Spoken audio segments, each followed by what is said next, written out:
Shoutout pala kay Perks. Perks, galingan natin parehas, Perks. Anong preparation natin, pre? Sana makahula na kami, guys. Sana manalo na kami, guys.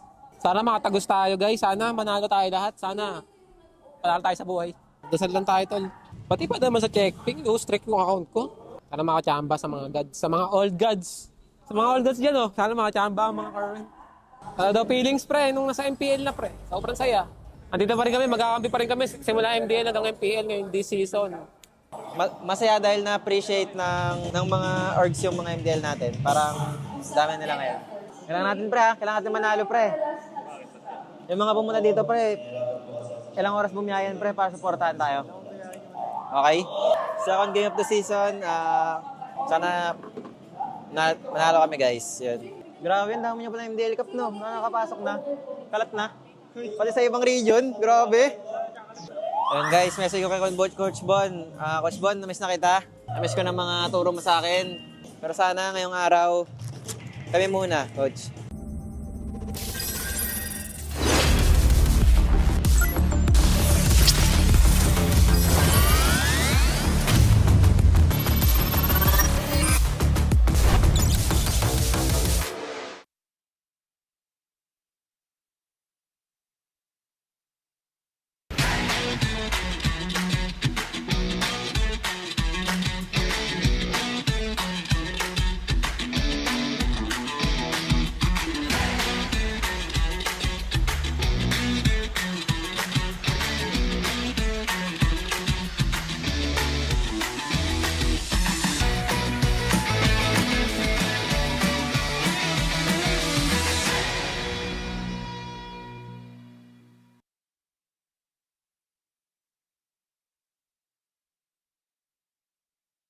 Di abot ang data! Defeat. GG, bro! Don't worry. Be only with Smart Power All 99.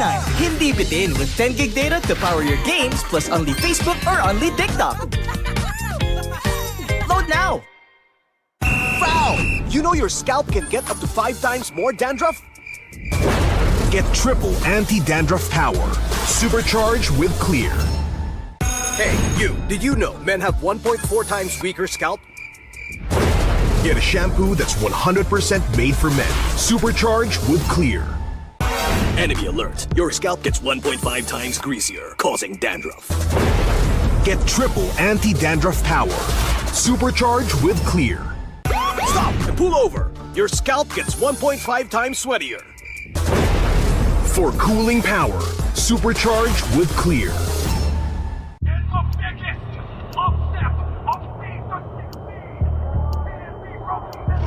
Paano ko kaya sila masusuportahan ngayon ng mas maayos? Kailangan ko ba magpalit ng strategies? Nagagampanan ko kaya ng maayos ang role ko. Will I be able to meet their expectations? We have to prove them all wrong.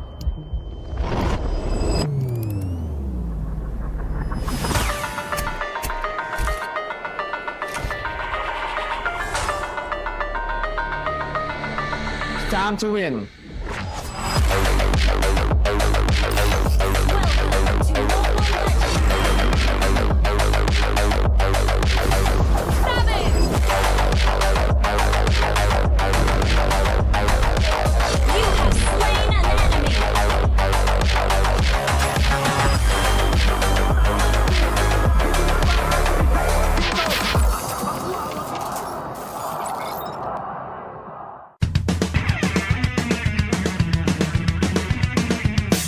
Usapang Meta for today's class.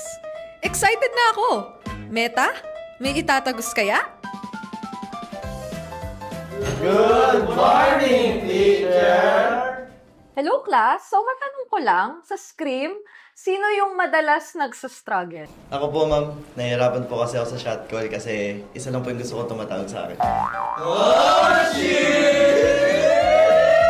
Teka class, tama! Importante ang comms, mapa in-game or relationship, di ba? Relate ka, ma'am? Secret! Anyway, next question tayo guys. Tingnan nyo tong draft. Sino dito yung nag-overcommit sa top lane? Uy, naku! Parang support ata yun, ma'am.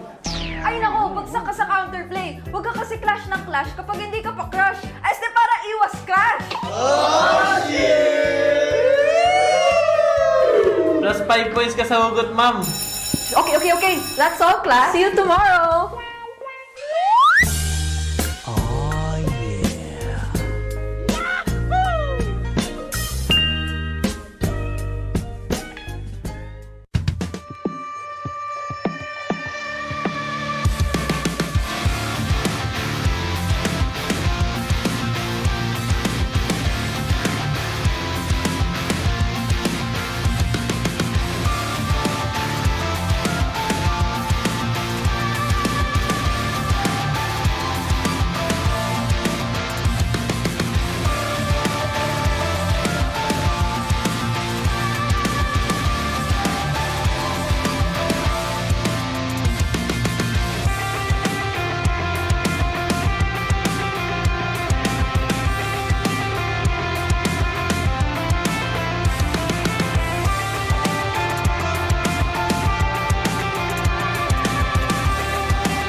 super family known for their chemistry, their camaraderie, and winning culture, led by the newest import of the Philippines, is looking for revenge, not only from last week, but also against the team that dropped them off in the playoffs. The Phoenix Army with a new face at the middle. Maligayang pagdating, pagbabalik dito mismo sa tahanan ng pinakamalalakas na Mobile Legends Bang Bang players sa buong mundo. This is Mpl Philippines Season 17 here at the Filipino broadcast. It is Hans Galeria, joined by Josh Cakes, and of course Midnight, and over at the English desk. It's us, still the We Bear Bros over here on the English desk. It's me, Naisu, Leo, and Renmar, and we'll be joining you guys in the English broadcast later. And with that being said, of course, this game is monitored and supervised by the Games and Amusement Board. Leading onto this game, we've already said it, Onyx versus TNC. A lot of history ang pinaliligiran ng dalawang koponan na ito, but one direction goes for both of them, and that is to officially get back into the winning column. Sorry. We have yet to see. Going back, we have yet to see na manalo ang TNC Pro team sa kanilang sabihin natin bagong luma lineup with the addition of Stome. And for Onyx naman, nakita na natin yung performance ni Savero. Welcome na welcome. Winelcome niya mismo ang sarili niya dito sa Mpl Ph. Oo, nagpakilala. Kumbaga, sabi niya sa lahat ng doubters dyan, ako Savero, good laner of Onyx Philippines. Oo nga, may marunong ba magbasa sa inyo? Anyone? I understand more than I speak. I understand more than I speak. This guy right over here. And your thoughts of this game, go ahead. Well, I'm excited to see Onyx in action again, because every time we've seen Onyx so far this season, it's a 3-game series. They can take very commanding wins. The game 1 that they played against Falcons Philippines last week, they dominated. And then in games 2 and 3, that's when they started running out of gas because Falcons Philippines decided to get really crafty with it. But for TNC, again, I still want to see more of the TNC that made us believe in the Mpl Philippines Season 16 playoffs. I don't think we're quite there yet, but we've seen enough, I think, that this might be the week where we're going to start seeing them really start performing better. I think there's no use in looking back to the past. Today they decide, hey, we're playing with Stome. In case you didn't notice, when they left that elevator, si Stome, yung kasama nila. I think either way, there's a lot that people want to see from TNC because of what they saw in the playoffs. This is what we echoed back in week 1 even last week. But also, the thing for Onyx is we spent so much time talking about Savero. What about the monster with him, man? What about the monster mage Super Prince?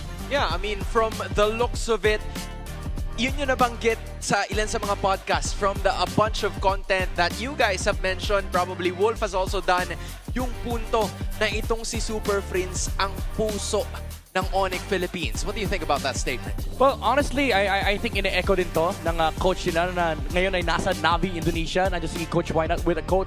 Sabi niya, he makes great shot calls, has a great read on the map. He's very calm and collected. When we lost the last season, it was because he couldn't do what he was supposed to do. If Prince is not active from the game, it gets really hard for the team. Sinabi niya to sa podcast nila ni Mirko for MPL Indonesia, and I honestly think the same thing. Kumbaga, yung mga teams kasi, they have their own identities, they have their own play style, and I feel like for Onyx Philippines, since ang tagal niya na nandito, I would even dare say Onyx Philippines is Super Prince. Oh, nandun nga din sa dulo. He is the main pillar of Onyx Philippines. So, safe ba na kapag wala o nadudurog si Super Prince sa lane, matatalo ang Onyx Philippines? You know what? Historically, he is. This is the 8th season in the MPL, and since he came in, 7 seasons lang yung Onyx since then season 4. So talagang si Onyx na nga si Prince. Yeah, modern day Onyx Philippines is Super Prince. From the Monster Anarchy era that came in. Season 10. That's why he's the Monster Mage. That's why we called him the Monster Mage. And I think that's also the reason why hindi mo pwede mo sila ma-interchange eh. Ang Onyx ba si Super Prince or si Super Prince ang Onyx, right? It heavily depends, and kung sino man yung mga dumating, umalis dito sa team na to, he's been the one that stayed consistent for this game. But guys, I just heard a brand new name entering this series. Ooh. Leo, you've had a glimpse of it. Talk to us a little too fast about this one. Yeah, no, real quick. There is a signal announced by TNT themselves. Stome is entering the arena. Kasali ang bago nilang salta sa larong ito against Onyx. Stome is seeing play. And that is, again, a historic feat para sa pinakabagong manlalaro ng TNC Pro Team. But to get to know him more, we'll be having an interview together with him. Thank you so much, casters. Indeed, we are feeling the storm here at the dugout of TMC. Dahil nagbabalik! Maligayang pagbabalik sa'yo, Stone! The MPL superfans missed you. You're back finally after how many seasons in the Philippines? Kamusta dahil bumabalik ka na dito sa roots mo kung saan ka nanggaling? Sobrang saya, parang sobrang stable kasi syempre nasa Philippines ako eh. Dito ako so, parang ako umalis. Feeling mo hindi ka umalis. It's like your home. Yes. Ayan. At na-homesick ka ba? Ang dami mong na-miss na season. Hindi naman. Mas mahaba yung career Asia. And speaking of your career in Malaysia, again, you're back. Ano yung napansin mong pinakamalaking pagbabago? Naging pinakamalaking pagbabago dito sa liga ngayong nagbalik ka na?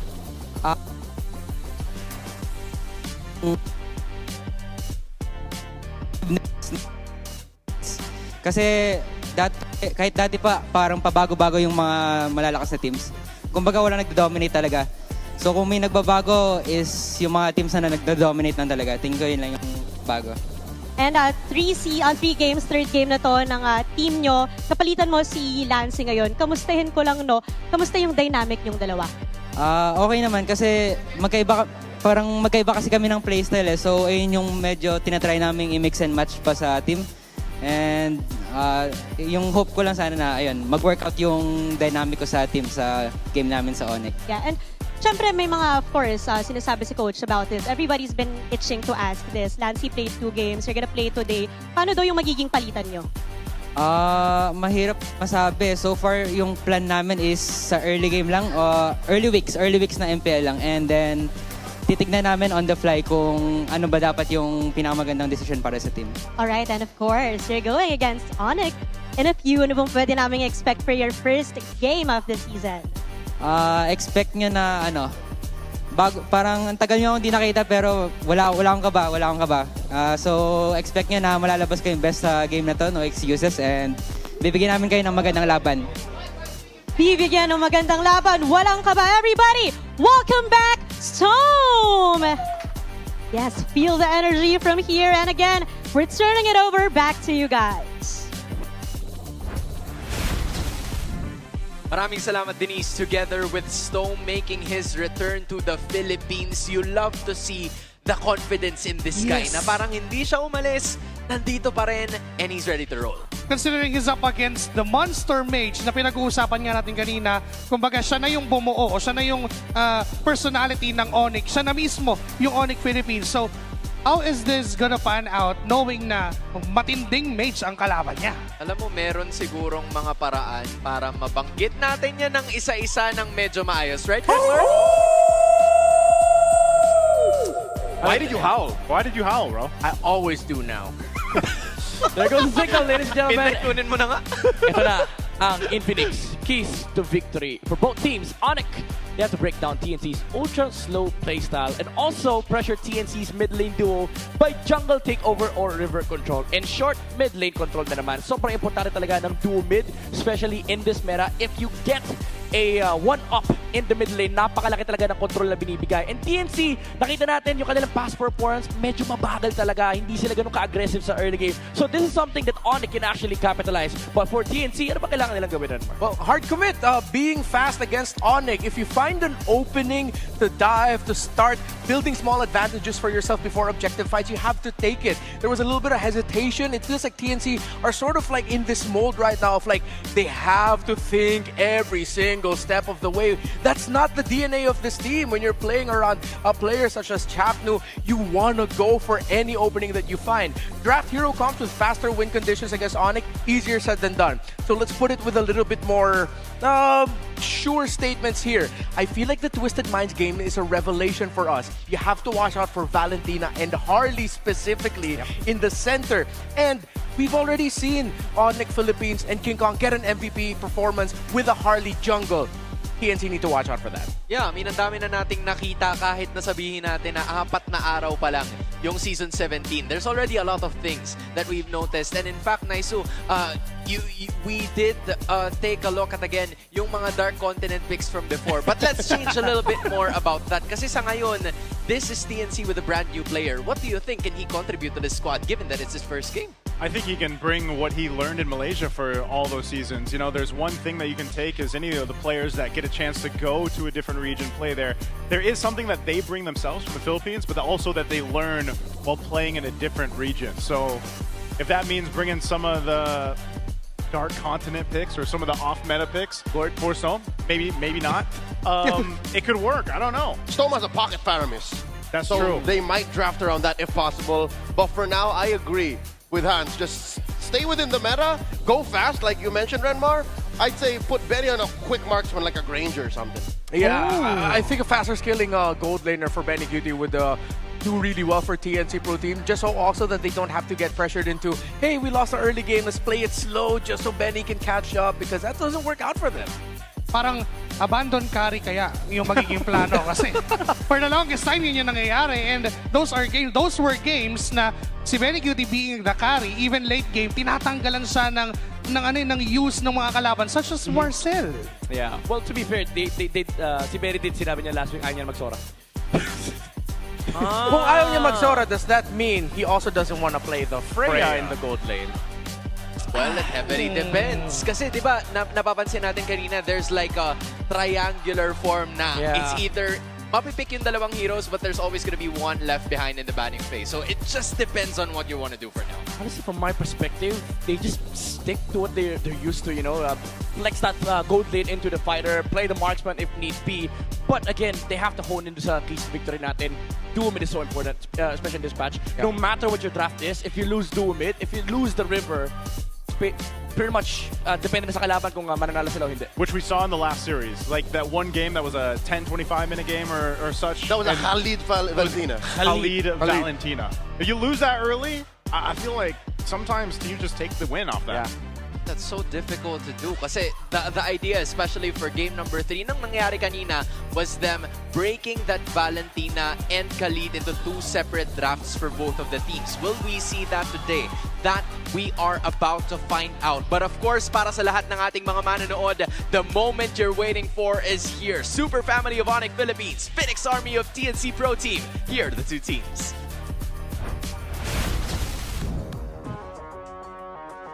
To ensure the integrity of the game, our marshals, Dojin, JD, Miko, and Luis. Tuning out the noise and tuning up the frequency for a Week 2 takeover. Sonics, make some noise for Onyx Philippines!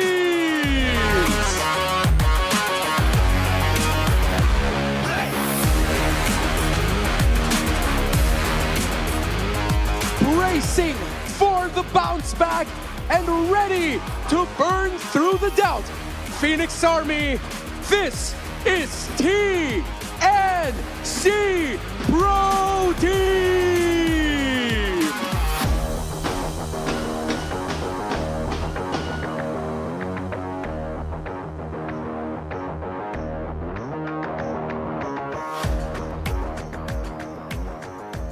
As always, our head referee is sent. And our head coaches, for Onyx Philippines, Coach Hayes. For TNC Pro Team, Coach E2 Max. Mpl Arena, simple lang mag-ingay!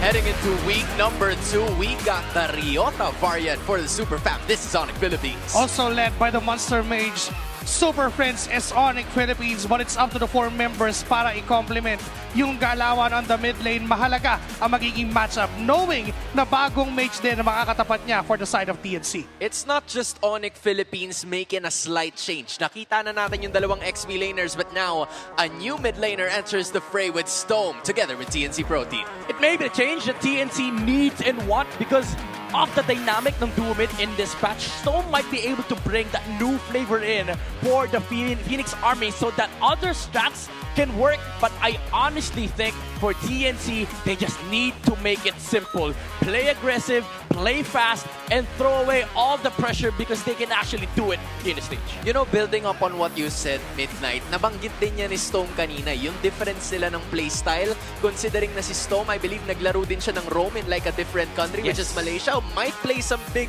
advantages here for TNC. Yeah, and honestly, the reason why I say throw away the pressure is because we've been able to see it last season. Nung wala talaga silang pressure, yung gusto lang nilang manalo, they were able to dismantle Onyx Philippines from the draft towards the gameplay. You know, this is the first chapter for both of these teams. A plan for revenge para sa Onyx Philippines. And rarely do you ever say that dahil natandaan natin, these are M6 World Champions. For a moment, they were dominating the tournaments. Pero sa ngayon, they are at TNC's outlook basing on revenge. Idedepende natin yan mamaya at marami pa tayong pag-uusapan. Pero sa ngayon, let's take a listen towards our two players because here is the Smart 5G Pink Test.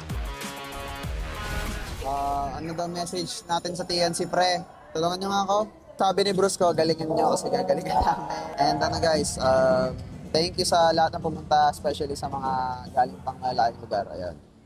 Ibigyan namin kayo ng masayang laban. Ayan na ang mga arts. Hi guys. Hi and goodbye. Salamat sa lahat na pumunta. Enjoy nyo yung laban namin versus TNC. Hello. Shout out to you, bro. Are you Stormy? 6. Good luck sa ating dalawa as super friends. Good luck sa Onyx at panalunin niyo ako sa first game, please. Panalunin nyo naman daw siya sa kanyang opening debut in this Season 17. Again, building up on this guy, Stone. He's had a ton of experience playing overseas in Malaysia, majority of his career. Pero sa ngayon, he seems to be a transformed person. Alam mo yon, nung nasa Bren pa siya for a certain moment in 2 seasons, you don't really get to see him talk as much as he used to now. Oo, parang nakikita mo nga yung burst of confidence coming in from Stone. And looking back doon sa matchup na to, for that revenge to happen, ang laking key ingredient ni Savero entering this match. Because we're gonna look back doon sa week number 1, may Savero hit list eh. Nabigyan niya na ng banayad si Aul doon sa kanyang sa unang laban ng Onyx. And doon sa pangalawa against Falcons, nabigyan niya rin si Super Marco. Ngayon, mabibigyan niya ba ng banayad si Benny Cutie? Yeah, it's definitely something to watch out for. Yung gold lane matchup natin, knowing Savero, he's been historically just a marksman main. And now he has to fight a flex gold laner in the form of Bagyong Benny Cutie. Pero again, just going back to the mid lane matchup, no, sobrang interesting nito kasi again, bagong dynamic yung dala ng TNC. So hindi lang si Benny yung niluluto nila, but the Storm can definitely brew. Alam mo, ibang klase yung training arc nitong si Savero, no? Unang 3 laro niya, talagang tituladong mga gold laners ang kanyang makakaharap. Now, facing Benny Cutie, the super fam, also present at the back is si Coach Bluffsy na nung last week, hindi siya nagkaroon ng pagkakataon to be there given that he was classified as a player, but that's an extra brain for Onyx Philippines. Yeah. Good laner siya last week eh. Oo nga. Good laner siya last week. Ngayon, isa na siyang assistant coach. Alam mo, lupit nung laban natin, no? Pati yung dalawang head coach, men, mga mid laner din. Si Coach Eto Max tsaka si Coach Hayes. Tapos may gold laner, Tapos may gold tsaka si laner. Hito. Oh my goodness. It all interconnects, pare. Ang maganda dito, pre, first phase ng drop, labanan talaga ng mid lane. Kasi yung dalawang dropter, tatanong mga players, Coach, ano mga magandang mid lane dito? Ano mga panahon mo ba? Ano mga magandang pick na to? Parang medyo mahirap. Medyo hindi naman ganun ka layo balikan. Pero ayun, yung isang move na ginawa ng Onyx Philippines, yung Valentina kanina pa yan. Na pina-first pick, pina-first phase, pina-prayo, tanggalin nga natin. What's your command? So this makes the draft a little bit more open para sa ating lahat. Kasi Midnight, you did mention this a while ago that Valentina, nililimitahan niya yung possibility na ma-open yung ibang picks gaya ng Sora and all of the other fighters na malaki talaga yung kanilang ultimates na posibleng may ambag towards this game. It just gives a lot of option, honestly, for a team. Ang big surprise lang dito is Onyx mismo ang nag-ban and they did it on the blue side. So there's maybe a Sora priority here for Onyx. Either that or they take the rock. Kasi yan yung mga tinitignan mo kapag nagbaba ng Valentina yung isang team. Yung mga big ultimates na pwedeng kopyahin. And also due to the fact na yung Valentina ngayon ay pwedeng i-flex into the EXP role. Ganda rin pala nung pagkakatanggal ng Kalea ng Onyx Philippines. So ayaw lang nila na maging sobrang bilis nung ikot ng TNC. And going back sa keys to victory, yun nga yung kailangan nilang gawin. Play fast enough against Onyx. You know, I wonder kung ano yung magiging pick ni Stone dito. Kasi I'm still looking at the fact na sinabi niya na magkaiba sila ng playstyle ni Lancy. Lancy is more of those mages that really deal a ton of damage. And we've seen that from him na mas effective siya sa mga ganong klase ng galawan. Pero para kay Stone, anong difference? Ano yung binibigay niya na magiging iba siguro that would shake up Mpl PH at this point? I would say, remembering from the days nung naglalaro pa si Stone dito sa Pilipinas, he played a lot of utility mages, such as yung nabanggit ni Leo kanina, yung Faramis, even yung mga Eve. But he does play a lot of like weird heroes. Actually, yung nung time nga niya, nagsisilina pa sila kahit hindi meta yung Selena. But that is also very true for Onyx Philippines. If you remember, Super Prince is known as the mid laner who doesn't care about meta. He shapes the mid lane meta. May mga Louie, may mga Lilia. So hindi problema yung matchup. Ayun na nga yung Sora na binabanggit natin. Dahil sa pagtanggal ng Valentina, sobrang laya nung Sora na yan. So for TNC, mga pwedeng counters, may Phobius, may Zetyan na pwede pang counter-engage. Pero hindi naman worth it i-prayo eh. Unless they want to go for utility jungler here for Zyda, which is awkward to say. Kasi kilala talaga natin si Zyda na assassin main. Jungle pang kalawakan nga yan eh. Right, we've talked about it last week, di ba? Yes. No, nung nag-pick up siya ng Nolan nung game number 2, that kind of changed the tempo for them in AD. It's just that ngayon, magsistira away muna sila doon. Ililihis muna nila yung potential hero para kay Zyda because there's still a good amount of options. Funny lang yung natanggal doon sa banning phase and they picked up Marcel in the first one. Yeah, they have a combo here. Yung lockdown na pinakita nila last week. Sila din actually nagkumamit ito. Yung setup ng reload manipulation into the golden hour. Ang tagal na hold niyan. So if you're Onyx Philippines, you don't want to pick heroes that rely heavily on duration-based skills like Leo Mords. Etong Sora, wala na siyang choice. Kumbaga kailangan niya hintayin yung mga ultimates coming out from TNC. Right. So Onyx, they might just fall back to the classic heroes. Maybe yung Suyo ni King Kong or even the Harley actually. Maganda nga eh. Makuha na ngayon para magkaroon ng threat doon sa Marcel and even doon sa Eve. Kasi mababa din talaga yung max HP. But there you go. Wow. This is a show. This is actually a very brave next 2 picks para dito sa Onyx PH. Because again, yung Marcel ang kanilang magiging major problem dyan. Yes. Yung face check nung show would immediately make the Marcel na hahawakan itong si Chaknu na mas magiging proactive siya upon getting those visions.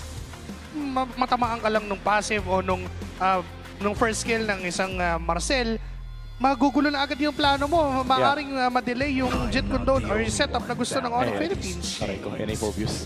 Phobius and then maybe Sora. Suyo, Red 4. But I guess ang benefit nung Cho is that you change how Marcel plays the game.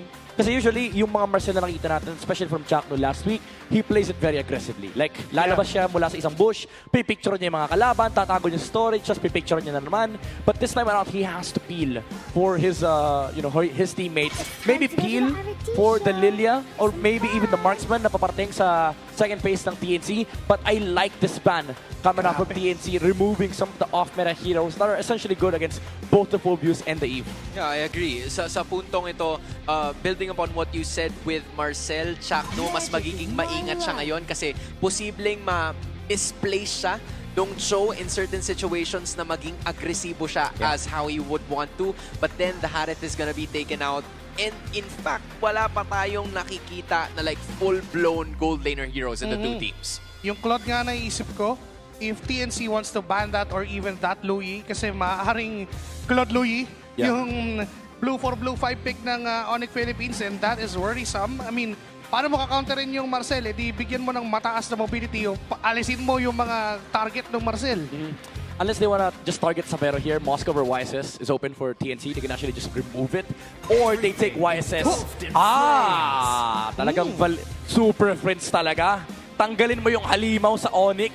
Right, that's a total of 3 heroes na tinanggal ng TNC Pro Team na targeted para dito kay Super Friends. They want to make things a little bit harder para sa puso ng Mpl PH at this point. Yeah, I don't know if it's just me, but I want an Obsidia from TNC. There's a lot of mobile heroes on the side of Onyx. Kapag tinanggal mo yun, they're just sitting ducks. And mahihirapan pa sila dyan kasi hindi ka pwede maglakad basta-basta lang kasi ang kalaban mo rito, Marcel tsaka Eve. Yup, parang pag nakuha ka ng multi ng Obsidia, tapos nasalaw ka pa ng RWM, sobrang favorable nun for TNC. So if Onyx Philippines would remove that, nandun pa rin yung Claude Moscow na matchup or even the YSS both. Wow, Baxa ang tatanggalin nila. I mean, at this point, wala pa rin namang jungler ang kupunan ng TNC Pro Team. Mukhang ililimitahan talaga nila na mag-Fred rin itong si Zyda depending on the situation. Yeah, baka nga lumaspit sila dito eh. Unless they wanna see the gold lane matchup. Kasi pwede nilang gawin, kunin na nila yung Suyo or Guinevere or Fred rin and Red 4. Or if they want, pwede nilang kunin yung YSS dito sa Red 4 kasi no matter what, may hero si Zyda kasi wala naman nang pwedeng i-flex pa dito sa side ng Onyx Philippines. So yung jungle pool ay open pa for Zyda to choose from. So it is a choice for TNC kung ano mang gusto nila. Kung gusto ba nila i-lockdown yung hero si Savero or counter kung ano man yung pwedeng makuwang gold lane dito ng Onyx Philippines. Claude ang pinili ng TNC. Maybe naisip din nila na baka nga kunin yun ng Onyx Philippines.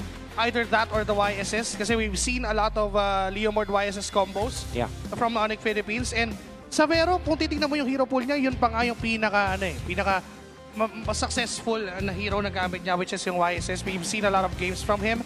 And pwedeng yun na nga, doon na nga patungo ang pick ng Onyx Philippines. Plus, Mage with Super Friends. Someone na kaya ding mag-provide ng damage as early as possible. Yeah. Ano ba mga ginamit niya? Nabanggit mo na yung Louis before. Yung mga... sobrang dami kasing hero niya. Ano yung Prince eh? Kimi. Yeah. Siya rin pa si Muno rin. What? Chogold? Wait, we don't know. Ano ba to? Cho XP, XP Hylos, XP Sora, Cho Gold. There's a lot of flex on the side of Onyx Philippines. Ami, nakadepende pa yan sa magiging huling pick nitong TNC. It varies on the matchups as well. Pero hanggang sa dulo, magdadalawang isip pa rin ng TNC sa kung ano mapipiliin nila dito. It's a good Quinn game though. Like honestly, if you're if papipili mo si Zyda, Quinn is probably the best here. I mean, it's okay to pick the Suyo. Oh, they go Harley themselves! Wait. Interesting. Parang ang hirap pag Harley dito. Wala siyang, bukod sa Kimi, wala siyang ibang magandang target. At bukod sa target din siguro ng mga super fans natin ng manalo ng 1,000 MLBB Diamonds. All you have to do is to predict the match winner correctly. Scan the QR code to know more. Dahil mawawala na yan ngayon. Nawala na. Sayang naman. I-back nyo na para may chance pa rin kayong manalo. But guys, you were talking to me about the lack or siguro yung difficulty ng Harley na mag-jungle in this type of composition. Why so? Care to explain? If you look at the heroes on the side of Onyx Philippines, they have a lot of ways to move around. So kapag nag-engage dito yung Harley with the Deadly Magic, he has to make sure na wala ng dash yung kanyang kalaban. And the secondary problem is may Revitalize Holder yung Onyx, and there's also the Glorious Pathway. So pag tinignan mo yung laro ng Harley, it's not as clear-cut as from the Harley we've seen nung series number 1. So hindi ganun kaganda yung early game momentum dito ng TNC unless Onyx messes up. Right, and the main strength ng Harley is yung early game snowball, which we have seen over the last 2 games noong nakaraang laban natin between the first 2. But then ang tapang ni Brusco, but Zyda stays alive. First blood goes to Chaknu. Ganda rin nung dating at pasok ni Chakno doon. Alam niya na ginugulo itong si Zyda. Could have been a kill for Brusco, but because of the quick response from TNC, they instead turned the table around and got that first blood against dito kay Brusco. Not gonna lie, I think if Zyda got that kill, worth it. Kaso since si Chakno yung nakakuha, hindi ganun ka-worth it kasi nagpakita yung 3 hero sa harap ni Brusco. So he got golden XP out of that and na-delay pa yung farming pattern dito ni Zyda. And look at this, invasion malala mula sa Onyx. 2 part ng mapa. Brusco on the top side, King Kong and Super Prince sa ibaba. Tol, hindi na sila nag-hesitate as soon as magkaroon ng minor advantage si Brusco to boost himself up to level 2. Nagkaroon ng bahagyang kalamangan in terms of leveling ang Onyx Philippines. Pero yung TNC hindi pa naman nagkakalayo to, but those minor things that we have been seeing so far in the first 2 minutes ang naglalagay sa kanila sa magandang pwesto para mapaglaban yung unang pagong, the first major objective of this game. XP high loss din pala to, no? Oo. May chance na mag-level 5 yung Leomord bago mag-turtle, ah. Kasi makukuha niya yung green, mag-i-spawn yung XP crab, if I'm not mistaken, in like 20-30 seconds.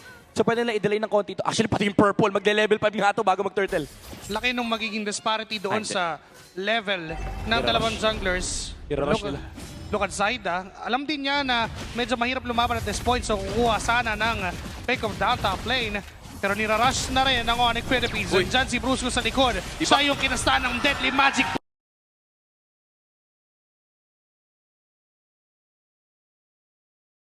Patay sa kamay ng TNC and King Kong will get the turtle. That's gonna be a trade for both teams. Isang buhay na wala para sa Onyx, pero sila ang nakakuha ng turtle. Grabe yung alay buhay ni Brusco para makakuha ng objective. Ryota!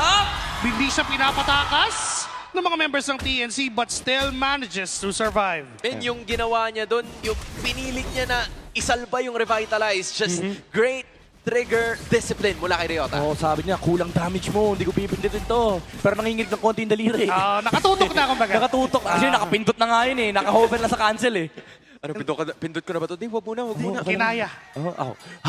Okay, nakahinga ng maluwag-luwag, but then for TNC, they got the first 2 kills in this game courtesy of their aggression na ginagawa nila. So there have been some trades happening in spite of those objective takes ng Onyx. Yeah, ang goal ng Onyx dito is talagang palakihin yung lamang ni Leomord. Palakihin yung lamang ni King Kong para magkaroon sila magandang mid-game. This time, titignan mo yung galaw ni Zaida. Chill lang din naman. Ganun pala. Hindi pala kailangan nagpapanig kapag Harley. In fact, you just saw the Infinix handcam, our GT30 phones, the official tournament phone ng Mpl Philippines Season 17. In fact, meron namang opisyal na ganap. Pagsilip ni Ryota, nagulat siya, may dalawa. Pero may golden hour na bibitawan to si Chaknu. I-delay lang ng kaunti, but Storm is gonna live his life. Tapos nakapag-RWM pa. Nabuo pa ng isa. Bruce goes down and even King Kong will fall to the hands of Storm. Again, Storm is now home. Palitan ang mukha ang dalawang teams sa gitna, and it's TNC taking 2.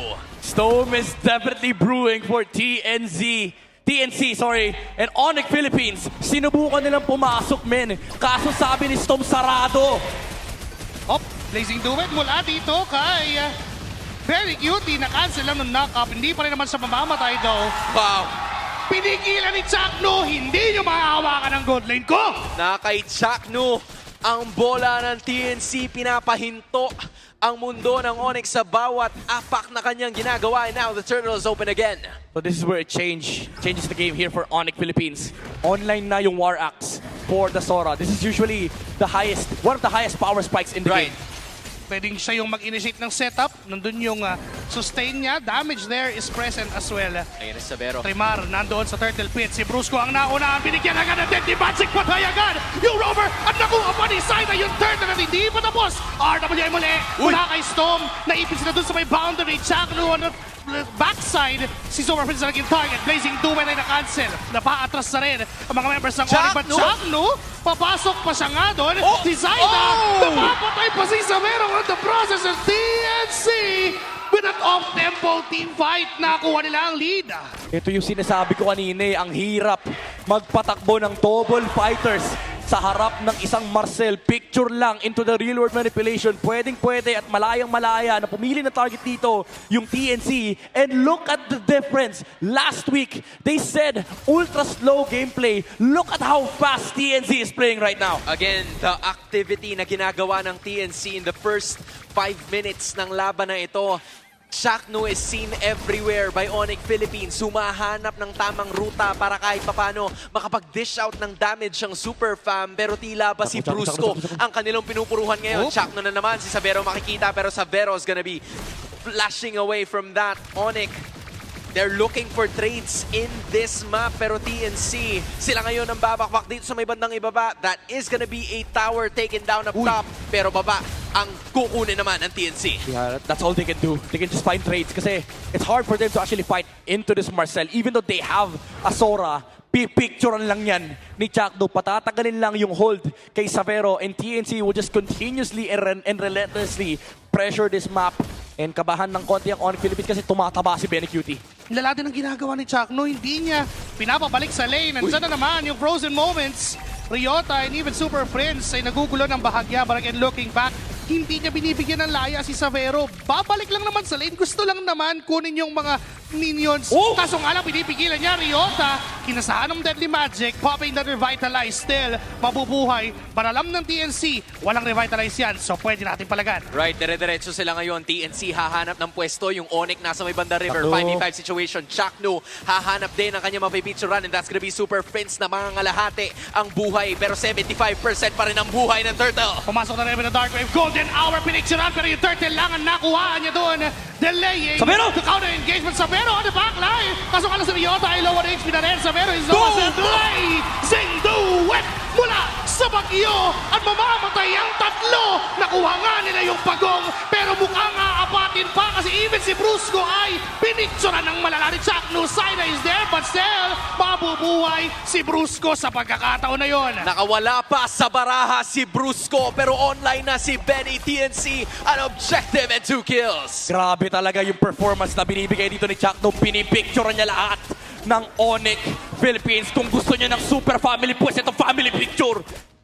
Lahat dadaanan lahat kahit sobrang layo na, aapatin pa courtesy of that quantum charge din na hawak niya. So napakabilis ng ginagawa ng TNC. Kung usapang bilis, ayan sapatos ni Chakno. Kaya nga naka-rapid boots kanina nung tinamaan niya ng Platinum Snap yung isang hero. Dinaanan niya na yung dalawa kasi sabi niya, meron akong extra surge ng movement speed. Pwede ko kayong daanan. And Onyx Philippines, hindi sila makapwesto. Even yung turtle take kanina, nagamit na yung Golden Hour, it was the opportunity for Onyx Philippines to actually go and engage. Ang problema kasi, yung engage sila, ang hirap din kasi ang bibilis din ng hero sa TNC. Unlimited pa yung dash ni Zaida, and kailangan pa nila intindihin yung pag-cancel sa Blazing Duet mula kay Benny Cutie. Right, nagkaroon ng magandang ideya yung Onyx Philippines kanina. Savero was seen at the back trying to engage kontra sa ibang mga members ng TNC, but as soon as he wasn't able to catch anyone, nung wala siyang nahuli, it was time for them to actually execute. And Chakno, people would say na masyado siyang malalim sa pagkakataon na yon, but then he's targeting the gold laner of this team. This is the aggression. Ito yung hinahanap nung kasama natin yung panel kanina. This is the brand of TNC that the fans have been looking for. Oh my goodness. Yung apat, sabi niya may numero ng dito, Thunderbelt. Lahat ginawa niyang stack. And by that time na susubok sana engage ang Onyx, nawawalan ng chance dahil sa ginagawa ni Chakno.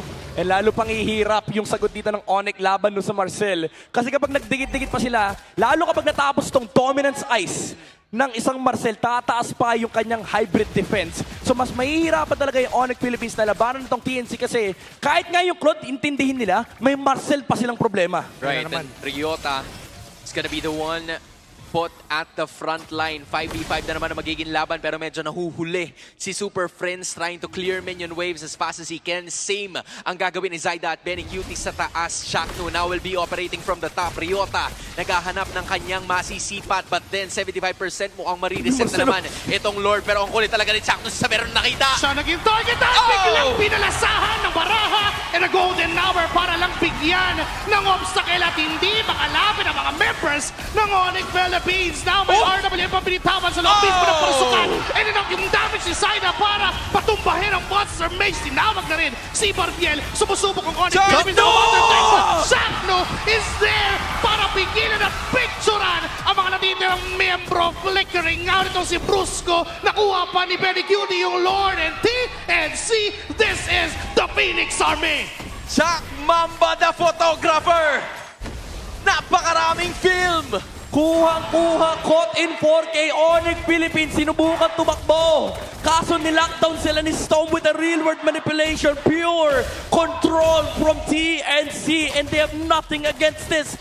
Kanina sinubukan nila pumesto sa mga bush. Kaso si Savero, men, The burst down kagad siya. Nakita siya ni nakita siya ni Chakno, nakita siya ni Tinmar. Isang dark wave into the deadly magic na wala at nabura yung gold laner ng Onyx Philippines. Yeah, caught at the bad place at a bad time si Savero out in the open at that left river bush. Kaya ganun na lamang ang kumpiyansa nitong si Chakno para magpalibot-libot. Hinahanap na naman yung iba sa mga members ng Onyx PH. Ryota is toned down, shield down using the golden hour. At kumakatok na ang TNC sa pintuan ng Onyx PH. Okay, tayo ka dyan, Nat. Picturean kita. Huwag ka malikot. Paulit-ulit na ginagawa ni Chakno. Yung tatlo doon mismo sa loob ng tore. Ay na naman, pinasok na naman niya. Tapos may way out doon sa top lane. Oh my goodness. Napakalalang aggression mula mismo kay Chak Mamba Lord.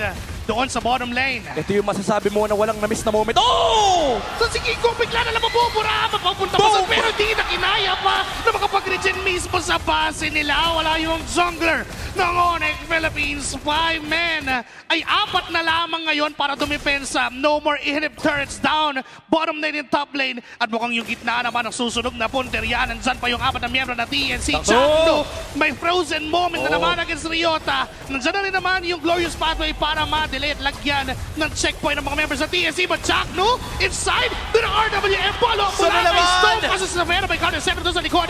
Di niya kinakaya yung damage. Binato na naman sana mga baraha at yung deadly magic will secure the kill. And Phoenix Army is alive. At makuha nila ang game number 1. Nagliliyab na TNC Pro Team.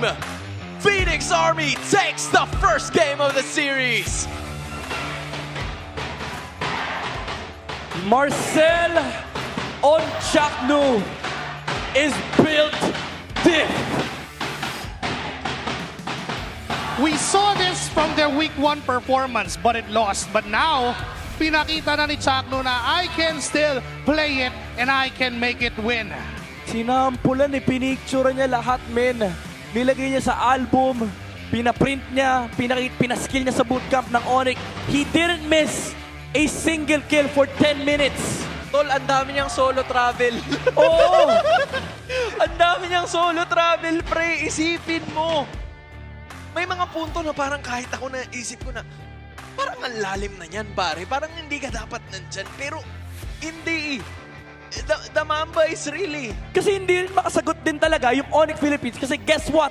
They have 3 fighters on their lineup. And these heroes, kapag na-frozen moment ka, hindi mo naman siya mababanatan kapag tumakbo. Kasi first of all, Marcel has one of the highest movement speeds in the game. And nung sa mid-game, nakita natin, tinatawiran na lang ni Chakno yung Onyx Philippines. Wala silang magawa. Si Super Prince lang yung kaya bumanat sa kanya kasi hindi rin siya abot ng mga bola. Sobrang bilis niya eh. Kung ikaw binigyan ka nung SIM card nung nag-travel ka. Tama. Si Chakno ang binigay sa kanya, film. Pero ang ibibigay sa atin ni Zaida ay ang mga baraha ng pagkapanalo. Ready yung props, pre! Ready yung props! Akala ko mapa lang yung nire-ready sa strategy. Pati yung props naka-ready. Pumunta sila sa Victoria Sports Tower. Alam ni Zaida mag-a-Harley siya. Galing sa bootcamp. Pagising niya. Coach, mag-a-Harley ako, magdadala akong baraha. Alam mo kung ako si Hayes, sisilipin ko yung laman ng bag ni Zaida eh. Oo, ako din. Para makita ko, ano ba yung hero nito mamaya. Dapat what's in my bag tayo. What's in my bag? Wag naman, baka may kutsilyo siya sa loob. Suyo kasi. Depende. But guys, again, TNC, this is the kind of game na in-expect natin mula sa kanila during week number 1. Yes. At naipakita na nila yan with just a week of adjustment. And what a way for Stone to enter in Season 17. Yeah, I'm gonna be honest. Like, again, we did question itong Harley break. Hindi ko alam sa inyo. Ako, medyo questionable kasi yung Harley. Kasi talaga, pag tinignan mo yung heroes ng Onyx Philippines, parang ang hihirap nilang patayin. Ang hihirap gamitan ng deadly magic. But the thing is, this Marcel changed everything. And it is a question for Onyx Philippines na bakit ba sila nag-double fighter? The last 2 picks, yung Hylos and Cho, knowing na yung Marcel ay naka-first 2 picks, it was a very, it was very bold decision to make. But they did have their own moments. Nakita natin yung early game kanina, maganda yung start for King Kong, maganda yung ginagawa ni Brusco, yung pag-alay niya sa sarili niya. The problem was, when it came down to the team fights, yung combo na meron kang setup from the real world manipulation, tapos pwedeng humarap lang si Jackpot, picturean dito yung Super Family, ay nahihirapan silang lumaban kasi wala kang bawi basically. Yung re-engage mo, non-existent. Kasi kapag nagsubok ka na lumaban, imagine mo pagkatapos ng Platinum Snap na ma-frozen moment ka, gagamitin mo yung ultimate ni Sora, yung ultimate ni Leomord, may Golden R pa na naka-ready. So ang hirap talaga para sa Onyx Philippines na humanap ng proper engage and it left Benny Cutie to just freely farm this entire game. Kumbaga, nung last week, nahihirapan sila nakalaban yung Marcel, specifically Benny Cutie. Ngayong kampi niya, nakita natin yung glimpse of what the Storm and the Storm can do dito sa game na to. In fact, deathless ata itong si Benny Cutie if I'm not mistaken dito sa game. Literal na binigay niya at nilaro niya yung game of his life na wala siyang nakukuhang o walang pumipigil sa kanya. That's a 305 para kay Benny Cutie. Alam mo sa sobrang lupit ni Chuck do kasi na medyo na-initiate, di ko nakuha lahat ng KDA. Nung pinicturean niya yung 4 na members ng Onyx Philippines, pagka-flicker off niya, nag-selfie siya. Nag-golden R sa sarili niya, pre. Proud moment lang, appreciation post. Ano guys ha, for context ba kasi sugurin siya, kaya siguro siya nag-golden hour. Pero hindi. Para sa kanya talaga yun eh. Kumbaga, celebration moment din eh. Natulungan ko na kayo. Ginawa ko na. Ako naman. Diba? Nag-set up siya ng tripod doon sa gitna. Tapos siya na yun. Nag-record. Siya na yun mismo, pare. Pinanood niya na yung base mawasak. But again, this all goes back to the draft. I feel like yung unang 3 picks ng Onyx Philippines when they picked up the Leomord and the Cho, nung una kayo nagtataka kayo eh. But then, nung later on, mas na-realize na parang, oh my gosh, ang dami nga nilang fighter. Yeah. I think, TNC just have Onyx number, honestly, pagdating sa draft. Last season, nakita natin to nung naubusan ng heroes si King Kong. Now, up to this day, Coach Etong Max is still dancing around with the draft against Onyx Philippines. But to be fair, they did set this by themselves nung kinuha nila yung Sora perspective. And this was just a great way for TNC to try to head back sa kanilang winning ways dahil sa ngayon, in case you guys are noticing, 1-0 na po ang TNC Pro Team against Onyx Philippines. But before we head into the next sip, purified water is filtered through volcanic rocks for a crisp, clean taste that quenches like no other. Alis uhaw, sip na. Kayo, nakapag-sip na kayo. Naman, right on cue. Right on cue. Maraming salamat, Midnight, dahil pinaunlakan mo ang ating katubigan. Pero kung sakali na ang hanap nyo naman ay upuan, if you see the Max 5D on stage, that is clever engineering keeping these teams locked in. No distractions, just pure performance. That is brought to you by TT Racing Philippines because we have your back. Kaya kayang-kaya namin mag-cast dito. Ikaw, hanggang kailan mo kayo mag-cast? Kahit hanggang bukas, pwede. Diretso. Ako gusto mo kahit hanggang M8 eh. Oo nga no. Lagpasan na natin yung MSC, rank ng M8. Magsi-season 18 pa. Ito naman, malayo pa eh. May roster change ba pala? Okay, so, relax naman. Hindi ko kaya. Hindi ko kaya. Sip muna ako. Okay. Ano naman? Wala pa tayong dyan? Bakasyon? Ganun? Pwede naman. Matuto ka naman magpahinga. Love yourself. Kumbaga, dadaling ko na ito sa mga bus. Kung sakaling bumabiyahe kayo, di ba? Pwede, men. I am just saying. But, for super fans, did you know men are 5 times more prone to dandruff? Ayun, may nahulog. Don't let flakes ruin your focus. Power up with Clear Men. Its triple cooling power gives you 100% dandruff-free hair for an ultimate fresh fitting. Supercharged with Clear. Grabe, may ganito na pala tayo. Fresh na fresh. May red carpet na pala tayo, men. Oh my Ikaw ang kauna-unahang gumawa niyan, kuya. Anong tawag dyan sa gupit mo? Kimpi, binago. Di ba curtain yan? Hindi ko alam eh. Hindi ko rin alam. Kasi na-inspire ako doon sa gupit niya. Ang lago ng buhok niya. Oo. And that is all because of Clear. Maraming salamat sa Clear for being our partners for Mpl Ph Season 17. At dahil dyan, uuwi si kuya nang may bago siya. Palo yung lakad niya eh, no? Parang sanay eh, no? Parang sanay eh. Pwede ka rin, bossing, ha? Pagsapatusin mo na yan. Nakasapatos naman, nakita ko. Kunin mo yung size. Kunin mo yung size ng jersey. Kunin mo yung size. Lista mo sa Pamport. Kunin mo yung size ng jersey. Bigyan mo twisted gamis. Diba? Yun na yun, pare, men. Again, ang dami nating mga nakitang pakulo, not only in the game, but also outside of it. Pero going back into the game, TNC, mukhang napakuluan na nila. May kumukulo na, may niluluto na sila, especially in week number 2. Nagsalita na si John Arcilia, pre. Mga kaibigan, may nangyayari na. Tapos pumalakpak na yung mga niya. Yung mga, anong tawag doon? Alipores niya, di ba? Kumbaga sa sinigang nalagyan na ng mga pampalasa. Oo, may watermelon na. Feeling ko kinain mo yun kanina. For context, kumain kasi ako ng sinigang na may watermelon. Watermelon By the way, nagtataka ako sa mga taong di alam na may watermelon sinigang. Oo, men. Kasi nga, ang manam ay manam kahit pabalik na rin. Ay. Gets mo? Galing. Gets mo? Diba? Ay, sorry, come on. Okay lang.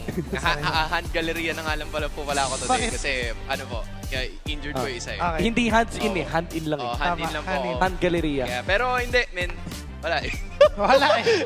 Ganun 6 out talaga of 10 eh, by the diba? way. Ha? 6 out of 10. Life happens, di ba? Life happens, man. Kasi hindi namin pwede mag-get yung isang version. Life happens na lang. Anyway, eto na yun din.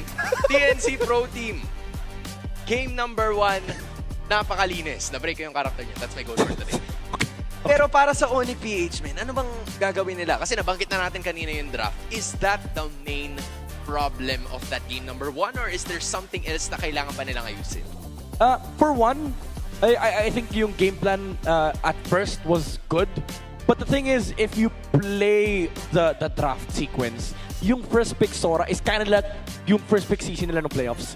It's good in hindsight, but there are counters to it. And ang problema kasi, they played into the counter na pick yung Phobius. They didn't even try to hide yung Sora. Mind you, ang kinombo dito ng TNC was Eve and Marcel.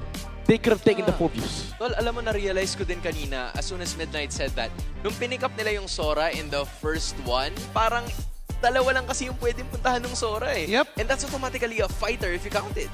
Tapos, kung titingnan mo pa na kumuha din sila ng Leonboard agad-agad. So, nakalabas na agad yung mga alas kung tutuusin. Diba? Kahit pa ilagay mo sa XP lane yung Sora o ilagay mo sa gold lane, nasagot na agad nung Eve Marcel. Ganun lang kabilis. Oo, pare, kahit papaya o sayote ilagay mo dyan, tinula pa din yan. Oo. Ganun, kahit anong order. Di ba ganun yung punto eh? So I guess if you want to change things up a bit, you really have to overhaul it to the point na makuha mo yung mga prime picks. Kasi kanina they had an option. It's just that medyo lumihis yung ideya na gusto nila. Alam mo, ang nakikita ko dito for TNC is just they will just continue on delivering surprises. Maybe we still get the Marcel pick this time around unless Onyx bans it. Pero ang nakakatakot siya dito is for Onyx Philippines. Ngayong na-shatter yung first pick Sora game plan nyo, do you have anything else? Kasi baka yung TNC pa yung malalim yung baon dito. Then, we're talking about how deep the knowledge is, how deep the game is. Pero yung kill participation rankings after ng week 1, Zyda has been the most active. Lamang lang siya ng 0.40 kontra kay Kyle. And King Kong not really falling behind, being in the 3rd spot. You know what's fun? Like, this was also true last season. He was neck and neck with King Kong pagdating sa average kill participation. So talagang mainit itong tapatan ng dalawang junglers ito. Medyo historical kasi pareha sila.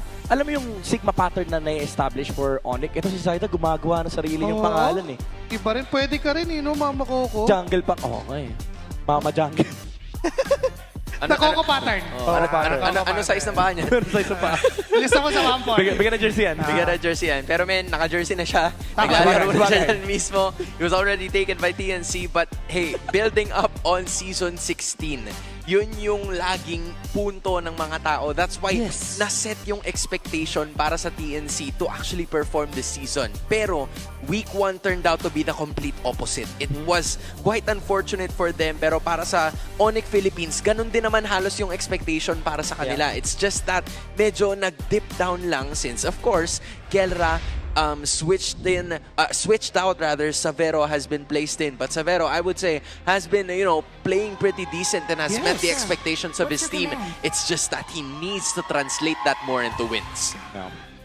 I guess we'll find out if he's gonna be able to do that in this game kasi kanina yung Sora ay medyo na-dismantle talaga because of the fact that it was heavily countered. Kumaga, hindi mo pwedeng sisihin din si Savero. It looked passive, but because of the fact that there was nothing for the Sora to do. Kasi may Marcel, meron kang Phobius problem. So in this game, I think if you're Onyx Philippines, maybe look into the marksman pool more. Maybe Moscov's, YSS. Go back to the comfort para kay Savero.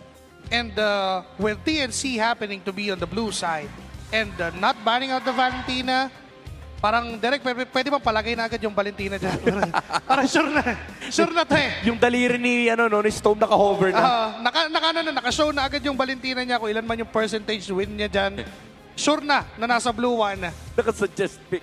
Basta may kulay violet pa, no? Kasi nag-gray yun pag naban na eh. Nakaganyan lang siya, no? Ay, coach, may kulay violet pa. Sabihin mo lang, coach. Sir, may coach, may kulay po. May kulay po. May kulay pa, coach. Pwede pa i-pick. Oo, ito. Ay, yun pa. Meron pa, coach. Violet din, violet. Natanggal yung isang violet, coach. Pero hindi yung violet na gusto ko i-pick, coach. Pero, the Valentina really is a game changer over the last 2 weeks that we've already saw in the current match. I mean, kahit ano yung piliin nila dito, it just limits so much. I have to keep going back to that point. Yeah, actually, lugi na nga yung dito eh. Lugi na yung Onyx dito kasi TNC has the tempo pagdating sa mid lane prio. Kasi pag tinig kami meta ngayon, meron kong trifecta ng mage. You have the Valentina, the Eve, and the Zushin. Yep. Other mages only get picked if those 3 are out. So ngayon, kontrolado ng TNC yung sitwasyon kasi medyo pursado yung TNC, Onyx na i-ban yung Valentina. Now they ban the Marcel. For TNC, if hindi sila mag-Valentina dito, matik kukunin niya ni Super Friends and it's gonna block a lot of Chakno heroes, yung mga ultimate dependent heroes like Grok. Kaya laking bagay, nakunin mo na dito yan. Yes. Coach Etomax. Kasi yun nga yung magsiset ng tempo. Plus, yung Khalid na pwede nilang kunin on their blue 2 or blue 3. Not unless Onyx gets it. Split, no? Oo, yung ginawa kanina ng Omega na ini-split up yung Valentina Khalid. Right, and in addition, now that Mpl PH is on the red side, meron silang paraan para ma-turn yung or para ma-pivot yung sitwasyon towards that. Obviously, hindi na namin pag-uusapan pa. Diyan na nakatira yung Valentina na yan. Valentina is the new Fredrin. Diba? Pag hindi nyo binan yung Valentina, maninirahan siya sa blue one. That's the case. Kumbaga may condo na siya dyan. Para lang sa para lang mag-gets din ng mga tao bakit yung base damage kasi level 1 400. Sa pinakamataas in the game actually. Kaya mag-clear mag-isa niya. Kaya mag-clear mag-isa, walang katulong. Kaya majority of the time, 'di ba, yung roamer na lang dadaan na lang sa ilog. Sisilip lang. Tapos hahayaan niya na lang yung Valentina na. Kaya mo na yan. Ikaw na yan. Tsaka pag nakita ng tao, babanatan. That's just it. But then, Hilda's gonna be the option here. So Onyx, medyo magta-turn sila dito compared to their draft in game number 1, adding in an extra fighter in their midst, and then still picking up this Leomord. Khalid, Cho, Hylos is very good for TNC, and then maybe they pick up the XP. The Claude as well. Kasi meron pa silang, actually daming options sa XP, no? You have the Phobius, the Trizla, the Alice on second phase. So hindi ganun kalaki yung priority for the EXP now. Maybe, the Roam and the Gold. Or jungle reveal ka na, suyo ka agad para kay Zaida. Oo, pwede. Contest na agad yung isa sa mga nagiging rival na ngayon ng Leomord or even Guinevere. Harley pa rin. Harley pa din. Kaya pala nagdala ng baraha, 2 beses gagamitin. Ready! Oo, pare, tiwala sa baraha. Itong si Zaida. And of course, si Coach Etomax din. Pero sila ang pumili ng Sora. Dahil nga, hindi pwedeng piliin niya ng Onyx because you're gonna give an option to Valentina. Might as well pick it up. Okay, so this one, as much as maganda yung Sora pick, it does give TNC the flex pero na-counter sila nung Phobius. But here's the thing, now they see the Phobius, Alice looks wonderful for TNC. Binate up nila na mabigay agad yung Phobius and pick a better XP lane matchup. So maybe that's the plan for TNC. Kaya nila hindi pa kinuha yung Khalid. And to let Onyx Philippines, sige, iban nyo kung gusto nyong iban. Parang bait. Kasi anong gagawin ng Onyx kapag ginawa ng TNC is tanggalin nila yung Claude tsaka Harit? Oh yeah. Would you go back to the carry against Harley? Yeah. Okay, free ban. I mean, in addition, wala pa rin namang gold laner yung side ng Onyx PH. So, might as well pick it up for themselves. Again, the only problem that I'm seeing is yung Alice na kailangan nilang tanggalin. Because sure, flexibility pa rin para dito sa TNC. Yung Harit talaga ang kanilang pupuruhan. Nagkakaubusan na halos ng gold laners in this current game. So the choice is for Onyx to make. Tatanggalin ba nila yung Alice or will it even be picked up by TNC? Yeah, maybe not. Maybe they go for the glue. But all I can say is Etomax, for 2 seasons now, has been dancing around in the draft against Onyx Philippines. This second phase is deadly para sa Super Family kasi hindi nila control yung mga lalabas sa gold lane. Kumingising-isipan ng konti si Etomax, kala mo naman nahihirapan. Pero basically, Claude na lang yung naiiwan.